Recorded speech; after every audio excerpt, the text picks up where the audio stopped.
ವಚನ ಸತ್ಯ ವಚನ, ಭೂಮಿಗೆ ಬಂದ ವಚನ.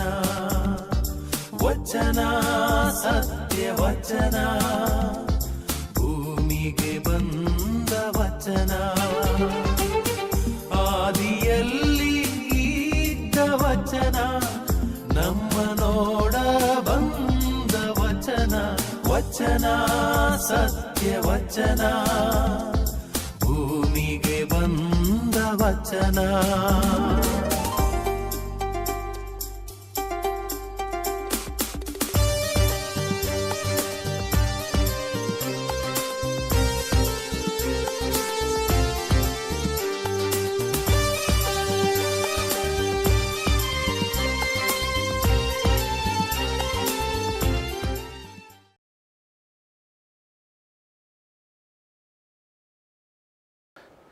ಪಿತನ ಸುತನ ಮತ್ತು ಪವಿತ್ರ ಆತ್ಮನ ನಾಮದಲ್ಲಿ ದಯಾಮಿ ದೇವರೇ, ಇವತ್ತಿನ ಈ ದೇವರ ವಾಕ್ಯದ ಕಾರ್ಯವನ್ನು ಹರಸಿರಿ.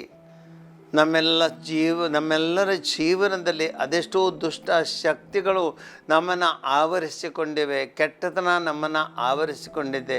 ದಯಾಮಿ ದೇವರೇ, ಈ ಒಂದು ಧ್ಯಾನದಿಂದ, ನಿಮ್ಮ ವಾಕ್ಯದ ಧ್ಯಾನದಿಂದ ನಮ್ಮ ಜೀವನ ಶುದ್ಧವಾಗಲಿ. ನಮ್ಮ ಜೀವನದಲ್ಲಿ ಅದೆಷ್ಟೋ ಕೆಟ್ಟ ವಿಷಯಗಳು ಬಾಧಿಸುತ್ತಿವೆ, ಅವುಗಳನ್ನು ದೂರ ಮಾಡಿಕೊಂಡು ಸ್ವಚ್ಛ ಹೃದಯಗಳಾಗಿ ಒಳ್ಳೆಯ ವ್ಯಕ್ತಿಗಳಾಗಿ ಜೀವಿಸಲು, ನಿಮ್ಮ ಮಕ್ಕಳಾಗಿ ಜೀವಿಸಲು ನಮಗೆ ಶಕ್ತಿಯನ್ನು ಅನುಗ್ರಹಿಸಿರೆಂದು ನಾವು ಪ್ರಾರ್ಥಿಸ್ತೇವೆ. ಈ ಧ್ಯಾನವನ್ನು ನಾವು ಈಗ ಮುಂದುವರಿಸಿದ್ದೇವೆ. ಸಹೋದರ ಸಹೋದರರೇ, ಈ ದೇವರ ವಾಕ್ಯವನ್ನು ಇವತ್ತು ನಾವು ಶ್ರದ್ಧಾಪೂರ್ವಕ ರೀತಿಯಿಂದ ಮಾಡೋಣ. ಪ್ರತಿಯೊಬ್ಬ ಮನುಷ್ಯ ತನ್ನ ಜೀವನದಲ್ಲಿ ಕೆಟ್ಟ ವಿಷಯಗಳನ್ನು ತನ್ನಲ್ಲಿ ತುಂಬಿಕೊಂಡಿದ್ರೆ ಆತನ ಜೀವನ ಯಾವತ್ತೂ ಒಳ್ಳೆಯದಾಗುವುದಿಲ್ಲ. ಸಹೋದರ ಸಹೋದರರೇ, ವಿಷ ದೇಹದಲ್ಲಿದ್ದರೆ ಬಾಳಲು ಸಾಧ್ಯವಾಗುತ್ತೋ? ಖಂಡಿತ ಇಲ್ಲ. ವಿಷ ಇರುವಾಗ ಒಂದೇ ಅದನ್ನು ಸಾಯಿಸುತ್ತೆ ಅಥವಾ ನಮ್ಮನ್ನು ನರಳಿ ಸಾಯಿಸುತ್ತೆ. ಇವತ್ತು ದೇವರ ವಾಕ್ಯ ನಮಗೊಂದು ಎಚ್ಚರಿಕೆ ಕೊಡುತ್ತೆ ನಮಗೆ ಜೀವನದ ಬಗ್ಗೆ.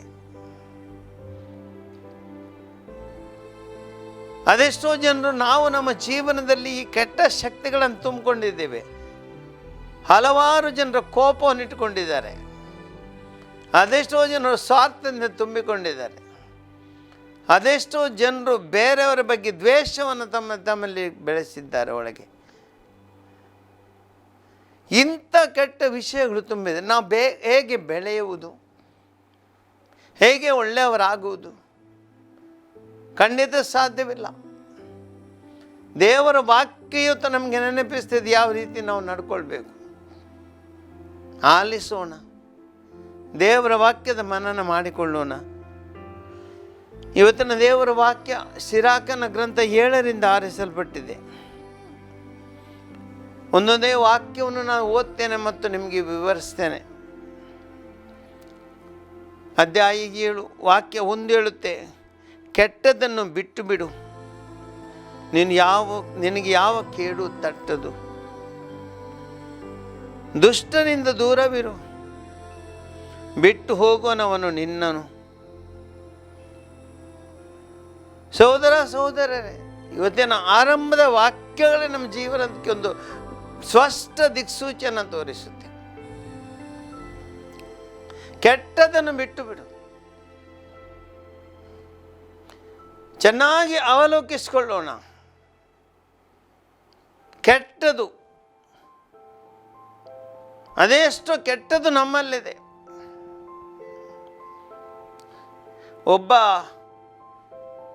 ಸಹೋದರ ನನಗೆ ಗೊತ್ತು,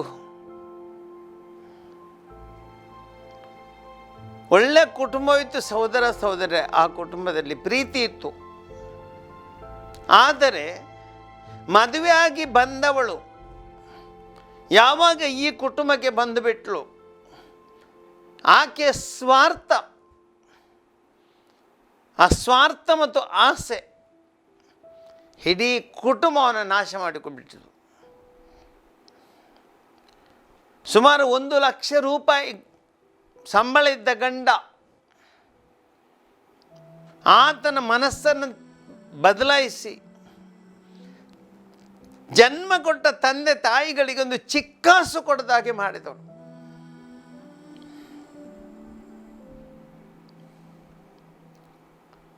ಅದೆಷ್ಟೋ ಆಭರಣಗಳನ್ನು ತಾನು ಮಾಡಿ ತನ್ನಕ್ಕಾಗಿ ಎಲ್ಲ ಮಾಡಿಕೊಂಡಳು. ಆದರೆ ಜನ್ಮ ಕೊಟ್ಟ ತಂದೆ ತಾಯಿಗೋಸ್ಕರ ಏನೂ ಇಲ್ಲ. ಅದು ಬಿಡೋಣ, ಸ್ವಂತ ಗಂಡ ಆತನನ್ನೇ ನಡೆಸಿಕೊಂಡ ರೀತಿ, ಗಂಡನಿಗೇನಿಲ್ಲ, ಆತನ ಎಲ್ಲ ಹಣವನ್ನು ತನ್ನ ಸ್ವಾಧೀನಪಡಿಸಿಕೊಂಡು ತಾನು ತನ್ನ ಸ್ವಾರ್ಥ ಸಾಧನೆಯನ್ನು ಮಾಡಿ ತನ್ನ ಜೀವನದ ಸಂತೋಷವನ್ನು ಪಡೆದಳುವಿನ ಕುಟುಂಬ ನಾಶವಾಗಿ ಹೋಯಿತು. ಸಹೋದರ ಸಹೋದರಿಯರೇ, ಇಂತಹ ಜೀವನ ಏನು ಪ್ರಯೋಜನ? ಇದೇ ದೇವರ ವಾಕ್ಯ ನಮ್ಗೆ ಹೇಳುತ್ತೆ, ಕೆಟ್ಟದನ್ನು ಬಿಟ್ಟು ಬಿಡು. ಯಾವ ನಮ್ಮ ಜೀವನದಲ್ಲಿ ಕೆಟ್ಟದಿದೆ, ನಮ್ಮ ಮನಸ್ಸು ಒಳ್ಳೆಯದಿಲ್ಲ, ನಮ್ಮ ಹೃದಯ ಒಳ್ಳೆಯದಿಲ್ಲ, ನಾವು ಕೆಟ್ಟವರು. ಯಾರು ಏನು ಮಾಡಿದ್ರು ಅದನ್ನು ಒಳ್ಳೆಯದು ನಮಗೆ ಕಾಣಲ್ಲ. ಬರೀ ಕೆಟ್ಟದನ್ನ ಮನಸ್ಸಿನ ತುಂಬಿದರೆ, ಬರೀ ಕೆಟ್ಟದನ್ನ ಹೃದಯದಲ್ಲಿ ತುಂಬಿಕೊಂಡಿದ್ರೆ ನಾವು ಮಾಡುವಂಥ ಕಾರ್ಯಗಳಲ್ಲಿ ಎಲ್ಲವೂ ಕೆಟ್ಟತನವೇ ಹರಿಯುತ್ತೆ. ಮನುಷ್ಯ ಒಳ್ಳೆಯ ಮನಸ್ಸಿನವರಾಗಿರಬೇಕು, ಶುದ್ಧ ಮನಸ್ಸಿನವರಾಗಿರಬೇಕು, ಶುದ್ಧ ಹೃದಯ ಆಗಿರಬೇಕು, ಬಹಳ ಮುಖ್ಯ. ಆದ್ದರಿಂದ ಒಳ್ಳೆಯ ಜೀವನ ಯಾರಿಗೆ ಬೇಕು? ನಮಗೆ ಹೃದಯ ಶುದ್ಧಿ ಇರಬೇಕು, ಮನಃಶುದ್ಧಿ ಇರಬೇಕು, ಕೆಟ್ಟತನಲ್ಲಿ ಇರಬಾರದು, ಕೆಟ್ಟ ಆಲೋಚನೆಗಳು ಅಲ್ಲಿ ಇರಬಾರದು, ಸ್ವಾರ್ಥ ಅಲ್ಲಿ ತುಂಬಿಕೊಳ್ಬಾರದು, ದ್ವೇಷ ಅಲ್ಲಿ ತುಂಬಿಕೊಳ್ಬಾರದು, ಆಸೆಗೆ ದುರಾಸೆಗೆ ಒಳಪಡಬಾರದು. ಇದು ಬಹಳ ಮುಖ್ಯ. ಆದ್ದರಿಂದ ದೇವರ ವಾಕ್ಯ ಹೇಳ್ತದೆ, ಕೆಟ್ಟದನ್ನು ಬಿಟ್ಟು ಬಿಡು, ಯಾವ ಕೇಡು ನಿನಗೆ ತಟ್ಟದು. ಸಹೋದರ ಸಹೋದರಿಯರೇ, ಈ ಕೆಟ್ಟತನದ ಕೇಡಿನ ಪರಿಣಾಮ ನಮಗಂತೂ ಆದರೆ ಪರವಾಗಿಲ್ಲ ಕೆಲವೊಮ್ಮೆ, ಆದರೆ ಇತರರಿಗಾಗುತ್ತೆ. ಇಡೀ ಕುಟುಂಬ ನಾಶ ಮಾಡುತ್ತೆ, ಸಮಾಜ ನಾಶ ಮಾಡಿಬಿಡುತ್ತೆ. ಇದು ದುರಂತ. ಇಂಥ ಮಹಾ ದುರಂತಗಳು ನಡೆಯುತ್ತವೆ. ಮನಸ್ಸು ಒಳ್ಳೆಯದಿಲ್ಲದ್ರೆ ಏನು ಒಳ್ಳೆಯದಾಗುವುದಿಲ್ಲ. ಅದು ಮುಂದೆ ಹೇಳುತ್ತೆ ದೇವರ ವಾಕ್ಯ, ದುಷ್ಟನಿಂದ ದೂರವಿರು, ಬಿಟ್ಟು ಹೋಗುವನವನು ನಿನ್ನನು. ಬಿಟ್ಟು ಬಿಡು ದುಷ್ಟ. ಆ ದುಷ್ಟನ ಸಾಹಸ ನಿನಗೆ ಬೇಡ, ಕೆಟ್ಟ ಮನುಷ್ಯನ ಸಾಹಸ ಬೇಡ. ನಿನ್ನ ಜೀವನದಲ್ಲಿ ಒಳ್ಳೆಯವನಾದರೆ, ನೀನು ಒಳ್ಳೆಯವನಾದರೆ ಸಾಕು, ಉಳಿದಲ್ಲಿ ಮಿಕ್ಕಿದೆಲ್ಲವನ್ನ ದೇವರು ಕೊಡ್ತಾರೆ. ದುಷ್ಟನಿರುವುದು ನಿನ್ನನ್ನು ಲೂಟಿ ಮಾಡಲು, ದುಷ್ಟನಿರುವುದು ನಿನ್ನನ್ನು ನಾಶ ಮಾಡಲು. ದುಷ್ಟತನ ಮನುಷ್ಯನಲ್ಲಿ ತುಂಬಿಕೊಂಡಿದ್ರೆ ಇಡೀ ಕುಟುಂಬ ನಾಶವಾಗುತ್ತೆ, ಸಮಾಜ ನಾಶವಾಗುತ್ತೆ. ಆದ್ದರಿಂದ ಆತನಿಂದ ದೂರವಿರು. ಮುಂದೆ ಹೇಳ್ತೆ ದೇವರ ವಾಕ್ಯ, ಮಗನೇ ಬಿತ್ತನೆ ಮಾಡಬೇಡ, ಅಧರ್ಮವೆಂದ ನೇಗಿಲು ಗೆರೆಗಳಲ್ಲಿ ಕೊಯ್ಲು ಮಾಡುವುದಿಲ್ಲ, ಏಳರಷ್ಟು ಅದರಲ್ಲಿ. ಅಧರ್ಮ ನಮಗೆ ಬೇಡ ಸಹೋದರ ಸಹೋದರರೇ. ಧರ್ಮದಲ್ಲಿ ನಮ್ಮ ಜೀವನ ಒಳ್ಳೆಯ ಧರ್ಮ ನಾವು ಪಾಲಿಸಬೇಕು. ಧರ್ಮ ಎಂದ್ರೇನು? ಧರ್ಮ ಅಂದರೆ ನಾವು ಯೋಚಿಸುವಾಗೆ ನಾನು ಕ್ರೈಸ್ತ ಧರ್ಮದವನು, ನಾನು ಹಿಂದೂ ಧರ್ಮದವನು, ನಾನು ಇಸ್ಲಾಂ ಧರ್ಮದವನು, ಸಿಖ್ ಧರ್ಮ, ಇದು ಈ ಚಿಂತನೆ ಅಲ್ಲ. ಧರ್ಮ ಎಂದರೆ ನಿನ್ನ ದೇವರ ಮುಂದೆ ನೀನು ಒಬ್ಬ ಮನುಷ್ಯನಾಗಿ ಇನ್ನೊಬ್ಬ ಮನುಷ್ಯನಿಗೆ ಏನು ಮಾಡಬೇಕು ಅದು ನಿನ್ನ ಧರ್ಮ. ದೇವರ ಇಚ್ಛೆ ಮೂಲಕ ಏನು ಮಾಡಬೇಕು ಧರ್ಮ. ಧರ್ಮ ನಿನಗೆ ನಾಶ ಮಾಡಲು ಹೇಳುತ್ತಾ? ಧರ್ಮ ನಿನಗೆ ಇತರನ್ನು ಕೊಂದು ಹಾಕಲು ಹೇಳುತ್ತಾ? ಧರ್ಮ ನಿನಗೆ ಇತರನ್ನು ಲೂಟಿ ಮಾಡಂತ ಹೇಳುತ್ತಾ? ಧರ್ಮ ನಿನ್ನ ಇತರ ಕುಟುಂಬವನ್ನು ನಾಶ ಮಾಡಂತ ಹೇಳುತ್ತಾ? ಧರ್ಮ ನೀನು ಭೋಗ ಜೀವನ ವಿಲಾಸ ನಡೆಸಂತ ಹೇಳುತ್ತಾ? ಇಲ್ಲ. ಧರ್ಮ ದೈವ ಚಿಂತನೆಯನ್ನು ನೀಡುತ್ತೆ. ಧರ್ಮ ನಿನಗೆ ಒಳ್ಳೆಯದನ್ನು ಕಲಿಸುತ್ತೆ, ಮಾನವತೆಯನ್ನು ಕಲಿಸುತ್ತೆ, ಸಹೋದರತ್ವವನ್ನು ಕಲಿಸುತ್ತೆ, ಪ್ರೀತಿಯನ್ನು ಕಲಿಸುತ್ತೆ. ಯಾಕೆಂದರೆ ಅದು ದೇವರಿಂದ ಬರುತ್ತೆ. ಸಂತ ಯೋಹನ್ನರು ಬರೆದ ಮೊದಲನೇ ಪತ್ರದಲ್ಲಿ ಅವರು ಹೇಳುತ್ತಾರೆ, ದೇವರೇ ಪ್ರೀತಿ, ಪ್ರೀತಿಯೇ ದೇವರು. ದೇವರೇ ಪ್ರೀತಿ ಒಂದು ಸ್ವರೂಪ ಆಗಿರುವಾಗ ಪ್ರೀತಿಯಾದ ದೇವರು ಕೆಟ್ಟದ್ದು ಮಾಡಲಿಕ್ಕೆ ಸಾಧ್ಯವಿಲ್ಲ. ಆದ್ದರಿಂದ ಸಹೋದರ ಸಹೋದರರೇ, ಜೀವನದಲ್ಲಿ ನಾವೆಲ್ಲರೂ ಕೆಟ್ಟದನ್ನು ಬಿಟ್ಟುಬಿಡಬೇಕು, ಅಧರ್ಮವನ್ನು ಬಿಟ್ಟುಬಿಡಬೇಕು, ಧರ್ಮದಲ್ಲಿ ಬಾಳಬೇಕು ನಾವು. ಆದ್ದರಿಂದ ಈ ಜೀವನದಲ್ಲಿ ಖಂಡಿತ ಧರ್ಮದಲ್ಲಿ ಜೀವಿಸು ಅಂದರೆ ನಾವು ಏನು ಅಂತ ನಾವು ತಿಳಿದುಕೊಂಡು ಅದರಂತೆ ನಾವು ಜೀವಿಸಿದರೆ ಅದು ನಿಜವಾದ ಧರ್ಮ.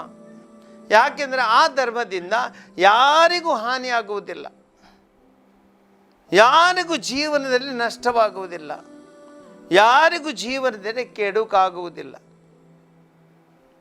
ಇದು ಬಹಳ ಮುಖ್ಯ.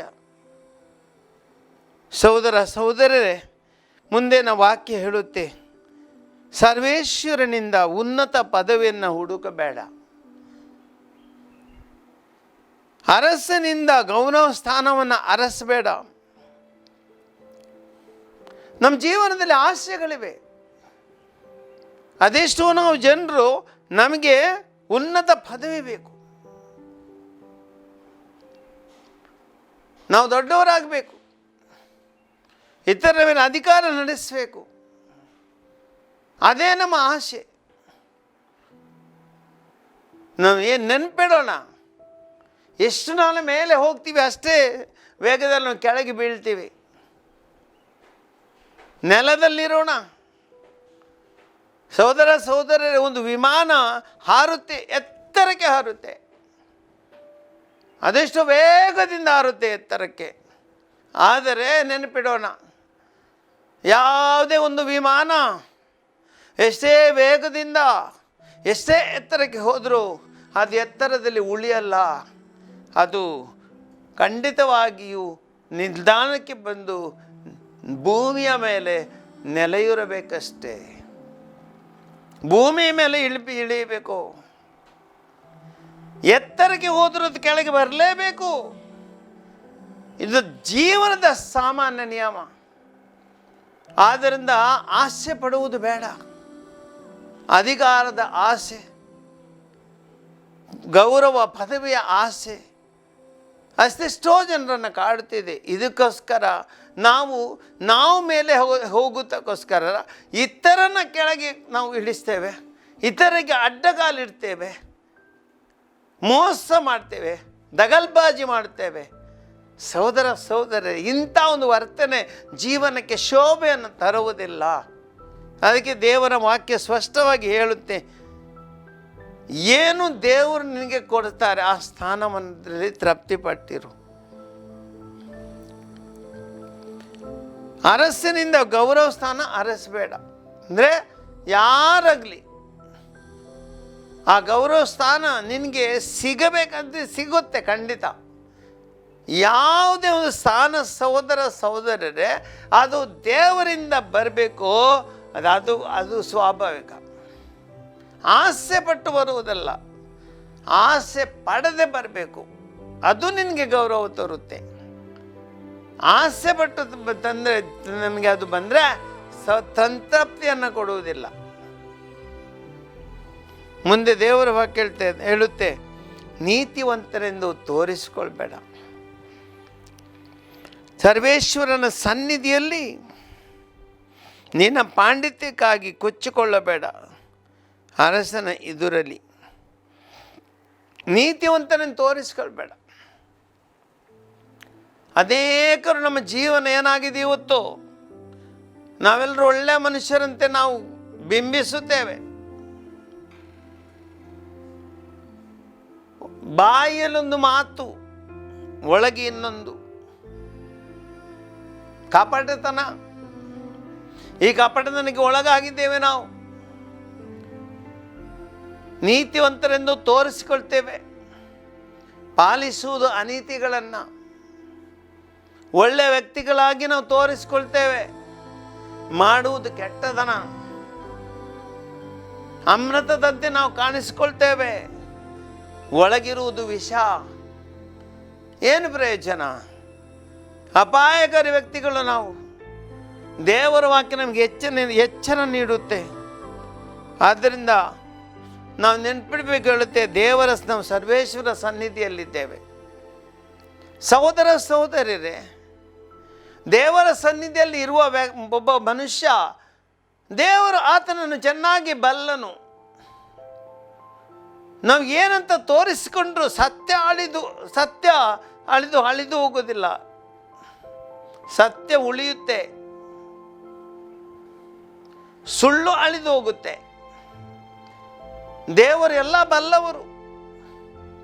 ದೇವರಿಗೆ ತಿಳಿಯದ ವಿಷಯ ಯಾವುದೇ ಇಲ್ಲ.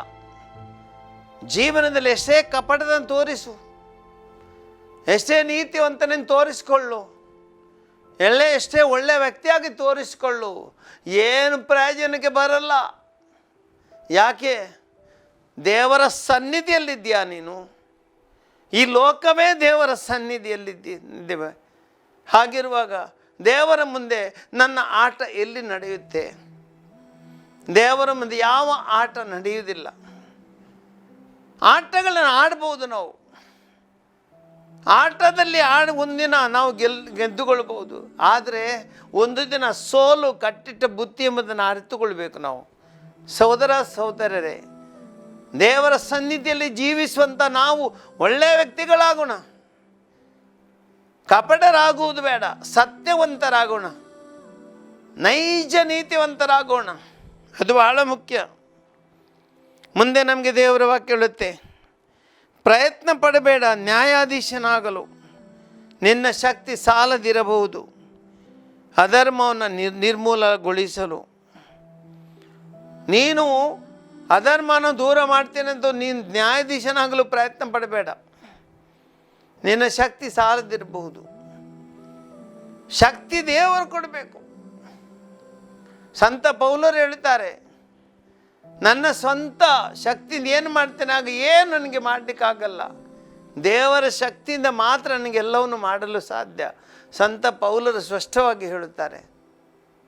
ಸಹೋದರ ಸಹೋದರರೇ, ಇದು ನಿಜವಾದ ವಿಷಯ. ಅಂದರೆ ನಾವು ಯಾವತ್ತು ನಾನು ಮಾಡ್ತೀನಿ, ನಾನು ಇಂಥ ಸಾಧನೆ ಮಾಡ್ತೀನಿ ನಾವು ತೋರಿಸಿಕೊಳ್ಳೋದು ವ್ಯರ್ಥ. ದೇವರು ನಮಗೆ ಕೊಡಬೇಕು. ಜ್ಞಾನ ದೇವರಿಂದ ಬರಬೇಕು, ಶಕ್ತಿ ದೇವರಿಂದ ಬರಬೇಕು. ಅವರ ಆಶೀರ್ವಾದದಿಂದ ಮಾತ್ರ ಎಲ್ಲವೂ ಸಾಧ್ಯ. ಊರ ಜನರ ವಿರುದ್ಧ ದ್ರೋಹ ಮಾಡಬೇಡ. ಜನರ ಎದುರಲ್ಲಿ ನೀನು ತಗ್ಗಿಸಿಕೊಳ್ಬೇಡ ನಿನ್ನನ್ನು. ಸಹೋದರ ಸಹೋದರರೇ, ನಾವು ಜೀವನದಲ್ಲಿ ಒಂದು ಸಮಾಜದಲ್ಲಿ ಜೀವಿಸ್ತೇವೆ. ಜೀವನದಲ್ಲಿ ಇತರರಿಗೆ ದ್ರೋಹ ಮಾಡುವುದು ಒಳ್ಳೆಯದಲ್ಲ. ಯಾತಕ್ಕಾಗಿ ಇದ್ದೀವಿ ಈ ಲೋಕದಲ್ಲಿ? ಒಳ್ಳೆಯದನ್ನು ಮಾಡಲು ತಾನೆ. ಜೀವನವನ್ನು ದೇವರು ನಮಗೆ ಕೊಟ್ಟಿರುವುದು ಈ ಲೋಕದಲ್ಲಿ ಒಳ್ಳೆಯದನ್ನು ಮಾಡಲು. ಒಬ್ಬ ವ್ಯಕ್ತಿ ಕುಟುಂಬದಲ್ಲಿ ತಾನು ಇತರರಿಗೆ, ತಂದೆ ತಾಯಿಗಳಿಗೆ, ತನ್ನ ಸಹೋದರ ಸಹೋದರರಿಗೆ, ತನ್ನ ಮಕ್ಕಳಿಗೆ ಒಳ್ಳೆಯದನ್ನು ಮಾಡಬೇಕು, ಕೆಟ್ಟದನ್ನು ಮಾಡುವುದಲ್ಲ. ದೇವರು ನಮಗೆ ಕೊಟ್ಟಿರೋ ದಾಸ್ತಾನ. ಅದಕ್ಕೆ ತಂದೆ ಆದವನಿಗೆ ಆ ಕುಟುಂಬವನ್ನು ಸಾಕುವಂಥ ಶಕ್ತಿಯನ್ನು ದೇವರು ಕೊಟ್ಟಿದ್ದಾರೆ. ಕುಟುಂಬವನ್ನು ಸಾಕಬೇಕು. ತಾಯಿಯಾದವಳು ಮಕ್ಕಳನ್ನು ಖಂಡಿತವಾಗಿ ಕುಟುಂಬವನ್ನು ರಕ್ಷಿಸಬೇಕು. ಅದನ್ನು ದೇವರು ಕೊಟ್ಟಿದ್ದಾರೆ ನಮಗೆ. ಒಬ್ಬ ಅರ್ಚಕನಾಗಿದ್ದವನು ಆ ದೇವರ ನಿಜವಾದ ಪೂಜೆಯನ್ನು ಮಾಡಬೇಕು ಮತ್ತು ಜನರನ್ನು ದೇವರಿಗೆ ಸೆಳೆಯಬೇಕು. ಇಲ್ಲಾಂದರೆ ಅದು ಪ್ರಯೋಜನ ಇಲ್ಲ. ಧರ್ಮಗುರುವಾಗಿ ನಾವು ಅಂತ ಮಾಡದಿದ್ದರೆ ಅದೇನು ಪ್ರಯೋಜನ? ಸಹೋದರ ಸಹೋದರಿ, ಇದು ದೇವರ ವಾಕ್ಯ ನಮಗೆ ಹೇಳುತ್ತೆ. ಜೀವನದಲ್ಲಿ ಒಳ್ಳೆಯದನ್ನು ಮಾಡೋಣ. ದ್ರೋಹ ಮಾಡುವುದು ಬೇಡ, ಅನೀತಿಯಿಂದ ನಡೆದುಕೊಳ್ಳುವುದು ಬೇಡ, ನೈತಿಕತೆಯಿಂದ ನಡೆದುಕೊಳ್ಳೋಣ. ಅದು ಭಾಳ ಮುಖ್ಯ. ಯಾಕೆಂದ್ರೆ ನಾವು ದೇವರ ಸನ್ನಿಧಿಯಲ್ಲಿ ಬಾಳುವಂಥ ವ್ಯಕ್ತಿಗಳು. ದೇವರಿಗೆ ಸುಳ್ಳನ್ನು ನಾವು ಖಂಡಿತವಾಗಿ ಸುಳ್ಳಿನಲ್ಲಿ ಬದುಕಲಿಕ್ಕೆ ಸಾಧ್ಯವಿಲ್ಲ. ಕೊನೆಯದಾಗಿ ಕೂಡಿಸಬೇಡ ಪಾಪಕ್ಕೆ ಪಾಪ, ಒಂದಕ್ಕಾದರೂ ತಪ್ಪದು ನಿನಗೆ ದಂಡ. ಜೀವನದಲ್ಲಿ ಎಷ್ಟೇ ಮಾಡು ನೀನು ಪ್ರಯತ್ನ, ನೀನು ಮಾಡಿದ್ದ ಪ್ರತಿಯೊಂದು ಕರ್ಮಕ್ಕೆ ಫಲ ನೀನೇ ಉಣ್ಬೇಕು ಸಹೋದರ ಸಹೋದರಿ. ನಮ್ಮ ಜೀವನದಲ್ಲಿ ಏನೇ ಮಾಡಿದ್ರು ಅದರ ಪರಿಣಾಮ ನಮಗೆ ಬಂದೇ ಬರುತ್ತೆ. ಆದ್ದರಿಂದ ಕೆಟ್ಟದನ್ನು ಮಾಡ್ತಾ ಹೋದರೆ ಪಾಪಕ್ಕೆ ಪಾಪವನ್ನು ಕೂಡಿಸ್ತಾ ಹೋಗ್ತೀವಿ ನಾವು, ಅದರ ಫಲವನ್ನು ನಾವೇ ಉಣ್ತೀವಿ. ತಲೆಯಲ್ಲಿ ಒಯ್ದರೆ ಅದು ಬರುವುದು ನಮ್ಮ ಕಾಲಿಗೆ ತಾನೆ. ನೆನ್ಪಿಡೋಣ, ನನ್ನ ತಲೆಯಲ್ಲಿ ಹೊಯ್ದ್ರೇನು ಅದು ಕೆಡುಕನ, ಅದು ಇನ್ನೊಂದು ಕಡೆ ಹೋಗಲ್ಲ, ಇದೇ ನನ್ನ ದೇಹಕ್ಕೆ ಬರುತ್ತೆ. ಆದ್ದರಿಂದ ಒಳ್ಳೆಯದನ್ನು ಮಾಡೋಣ, ಒಳ್ಳೆಯ ವ್ಯಕ್ತಿಗಳಾಗೋಣ. ಇದಕ್ಕಾಗಿ ದೇವರಲ್ಲಿ ಪ್ರಾರ್ಥಿಸೋಣ. ದಯಾಮಯಿ ದೇವರೇ, ನನ್ನ ಜೀವನದಲ್ಲಿ ನೀವು ಕೊಟ್ಟಂಥ ಈ ಜೀವನದ ಕಾಣಿಕೆ ಬಹಳ ಅಮೂಲ್ಯವಾದದ್ದು. ದಯಾಮಯಿ ದೇವರೇ, ನಾನು ಸತ್ಯವಂತನಾಗಿ ಬಾಳಲು, ನೀತಿವಂತನಾಗಿ ಬಾಳಲು, ಈ ಲೋಕದಲ್ಲಿ ಅಧಿಕಾರ ಅಥವಾ ಈ ಪದವಿಗಳಿಗೆ ಗೌರವ ಇದಕ್ಕೆಲ್ಲ ಆಸೆ ಪಡದೆ ಬರೆಯುವ ನಿಮ್ಮ ಸೇವಕರಾಗಿ ಈ ಲೋಕದಲ್ಲಿ ಬಾಳಲು, ನಿಮ್ಮ ಇಚ್ಛೆಯಂತೆ ನಡೆದು ಈ ಲೋಕದಲ್ಲಿ ಇತರರಿಗೆ ಒಳ್ಳೆಯದನ್ನು ಮಾಡಲು ಆ ದೈವ ಶಕ್ತಿಯನ್ನು ನನಗೆ ನೀಡಿರಿ. ನಾವೆಲ್ಲರೂ ಒಳ್ಳೆಯ ಮನುಷ್ಯರಾಗುವಂಥ ಆ ಒಂದು ಧರ್ಮದಲ್ಲಿ ನಡೆಯುವಂಥ ಒಂದು ರೀತಿಯನ್ನು ನಮಗೆ ಕಲಿಸಿರಿ. ಈ ಲೋಕದಲ್ಲಿ ಅಧರ್ಮದಿಂದ ನಡೆಯದಂತೆ, ಯಾರಿಗೂ ಕೆಡುಕು ಮಾಡದಂತೆ, ನಿಮ್ಮ ಪವಿತ್ರ ಸನ್ನಿಧಿಯಲ್ಲಿ ಒಳ್ಳೆ ಜೀವನವನ್ನು ನಡೆಸುವಂಥ ಆ ಭಾಗ್ಯವನ್ನು ನನಗೆ ದಯಪಾಲಿಸಿರು ನಾವು ನಿಮ್ಮಲ್ಲಿ ಪ್ರಾರ್ಥಿಸ್ತೇವೆ. ಆಮೆನ್.